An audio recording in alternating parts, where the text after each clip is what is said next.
విధముగనని భోజననంతరము పాత్రమునందుకుని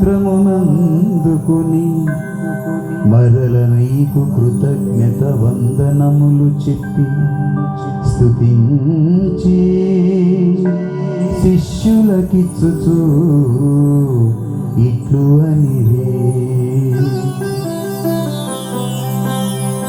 మీరందరూ దీనిని తీసుకొని దీని నుండి పానము చేయుడు. ఏలయనా ఇది నూతన నిత్య నిబంధన యొక్క నా రక్తపు పాత్రము, ఇది మీ కొరకును అనేకుల కొరకును పాప పరిహారమునకై ధారబోయబడును. దీనిని నా